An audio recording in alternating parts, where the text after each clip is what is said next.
Welcome back to the deep dive. We are plunging into the sources detailing the escalating war for Arcust, a conflict that, well, it started messy underworld factions, territory fights.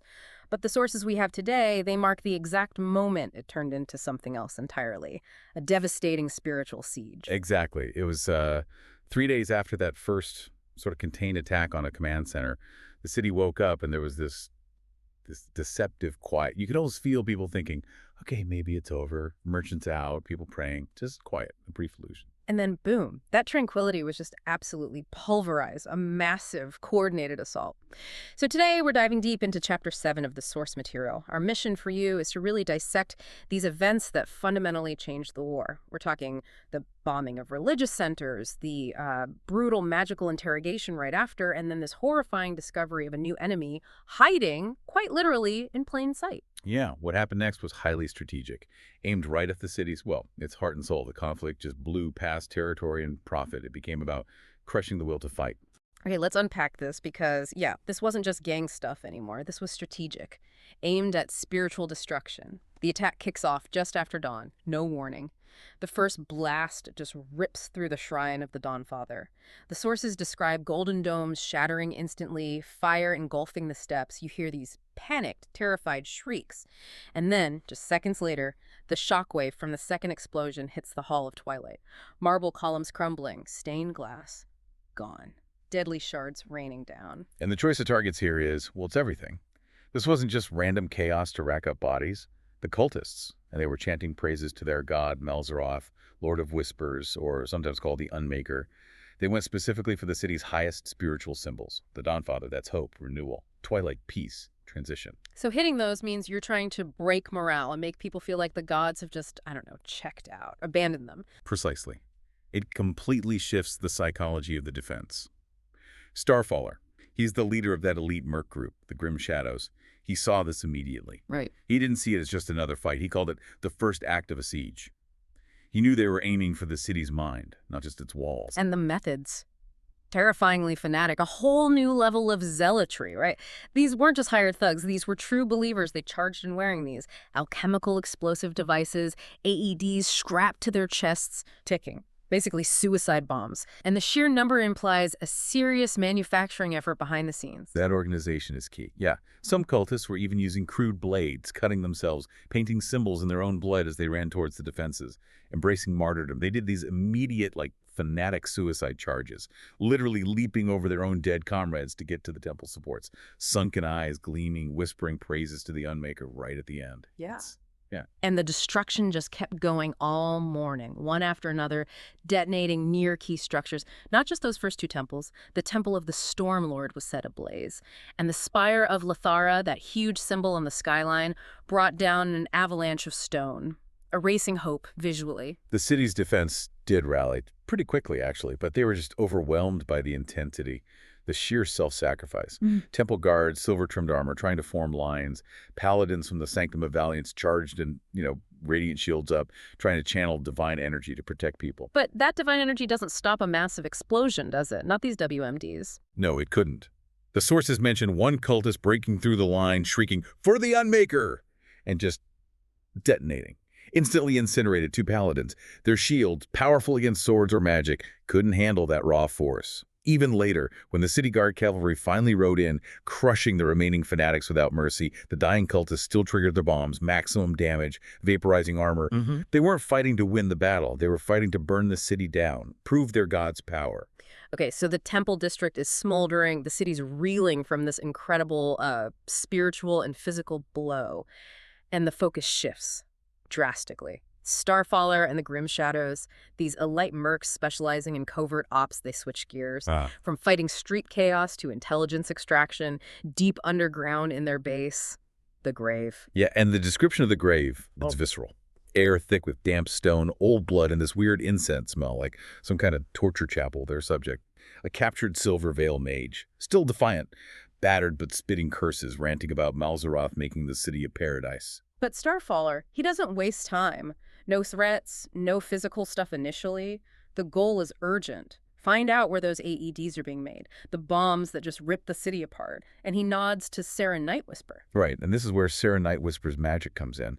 And it's arguably more brutal than any physical method. It's not just reading minds, picking out facts that might be lies anyway.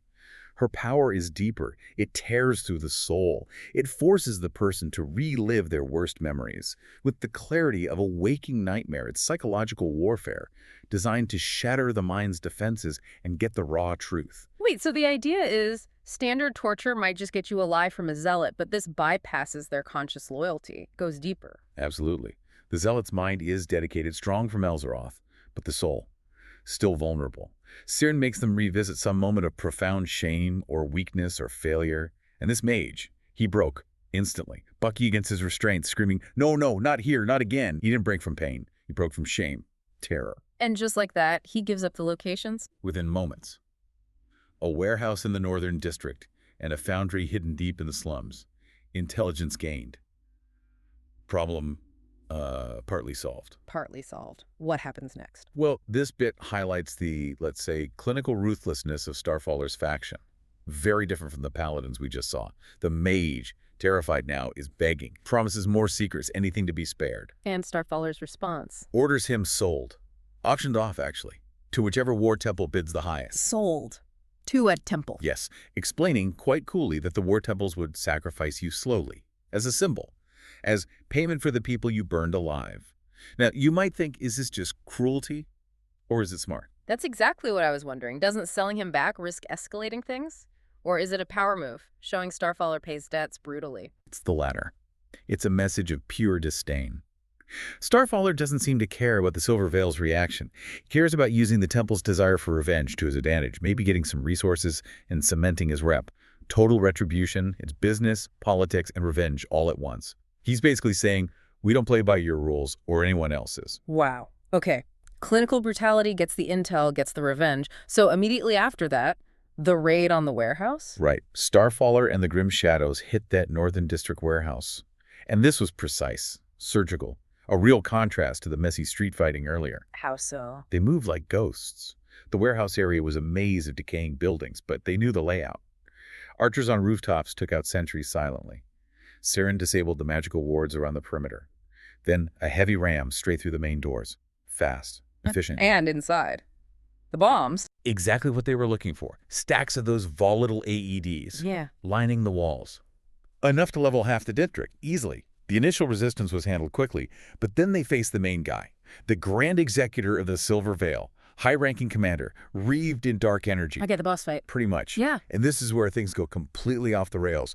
The duel was intense, destructive. The Executor was boasting, saying Malzaroth blessed him with the becoming, whatever that means. Starfaller dodged his attacks, got in close, and drove a shadow dagger right through the guy's chest. The Executor falls, whispering, "You can't stop what's coming." End of story. Not even close. This is the moment that changes everything. The source material goes into detail here. It shifts from dark fantasy into, well, body horror. Okay. We really need to pause here because this just completely redefines the enemy. The dying Executor's body starts convulsing, violently. Skin stretching, veins turning black. Then this sickening, loud cracking sounds. Rib cage burst outward, and his corpse is just peeled away, like a useless skin, a shell, discarded. Peeled away. What was underneath? The real horror emerging from the shredded remains is this thing, a void-born stalker. 7 feet tall, covered in biomechanical black plating, pulsing with this sickly, almost electrical glow. Wait, biomechanical. We're not talking demons or just possessed people anymore, are we? This sounds different. Completely different. Alien. The creature has this elongated shark-like head, a secondary mouth, retractable, full of needle-sharp teeth, and its tongue, whip-like, lashing out dripping acid that sizzles and melts the stone floor, like molten steel. The text explicitly calls it a creature from the outer void realms. Okay, wow. So this encounter just blows the whole strategic picture wide open. The enemy isn't just a fanatic cultist anymore. It's a monstrous thing that was literally wearing the Executor like a suit, hiding inside him. And that reveals the devastating truth. The high command of the Silver Veil has been infiltrated, or maybe completely replaced by these nightmares. Those zealous cultists, the suicide bombers, they were just the disposable frontline cannon fodder for something far more insidious, coldly strategic, that relies on total secrecy. Kale Duskbane, one of Starfaller's people, says it perfectly. We've been fighting gang wars and cultists, but this Voidborn thing, that was a different kind of nightmare. It's a total betrayal of trust, isn't it? If Malzaroth's followers are so willing to die for him, why are the leaders being replaced by biomechanical monsters focused on infiltration? What does that say about the cause itself? It implies the zealotry isn't the real goal, it's just a tool. A way to destabilize the city, create chaos, so these void-born things can slip in and take over the command structure unnoticed. The cultists are pawns. The stalkers are the real players, the replacements. This isn't a gang war anymore. It's an alien invasion disguised as a cult uprising. Unbelievable. So how did they deal with this? Stalker. The immediate threat was neutralized. Starfaller reacted instantly, stabbed the creature through the back of its skull with another shadow weapon. It shrieked, then dissolved into just a charred husk. Gone. But the strategic damage? Immense. Starfaller's cold assessment right after tells you everything. We need to find out who they've already replaced. The war just fundamentally changed right there in that warehouse. So what does this mean for the Grim Shadows moving forward? They stopped one bomb factory, killed one infiltrated commander, but now they know the truth, which is way worse. Lyra, another lieutenant, asks the obvious question, what do we do with all these leftover bombs, these AEDs? And Starfaller's answer confirms they're crossing a line. A big one. Morally, tactically, he just says, we keep them. Keep them, keep the WMDs that just blew up half the Temple District? Wow.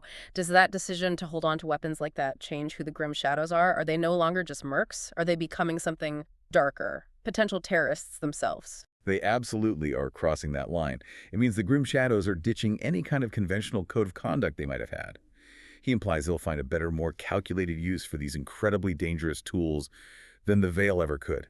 It means Starfaller's decided that to fight this new war, this void-born war, he has to be willing to use the enemy's most horrific weapons against them. His final line sums it up. Danger is the only thing that keeps us alive. They've accepted they need to become just as ruthless, maybe more so, than the monsters they're fighting. Okay, let's quickly recap that escalation for you. We saw the shift from street fights to this devastating spiritual siege by the Malzaroth cultists. We saw the horrifying effectiveness of Saren's magic-forcing truth by reliving worst memories. Brutal, but it worked. And then the bombshell, the alien infiltration, the biomechanical void-born stalkers, proving the enemy is far, far worse than anyone imagined. Yeah, and this raises a huge question for everyone left fighting in Arcust. If the war is now defined by these infiltrating monsters wearing familiar faces, how does anyone maintain trust? Or strategy? Mercenary, city guard, civilian. How do you fight a shadow when the shadow is wearing your general's face? How do you know who's real and who's already undergone the becoming? It's terrifying. And think about this. The zealous cultists, they weren't afraid to die. They rushed towards death for their cause. But their leaders, or rather, the things wearing their leaders' bodies, were terrified of being revealed. They hid. What does that say about the true nature of this conflict? When the deepest horror isn't the fanaticism itself, but the cold alien thing hijacking bodies to achieve its own strategic goals? Something to definitely think about as the shadows get longer over Arcust and telling friend from foe becomes almost impossible.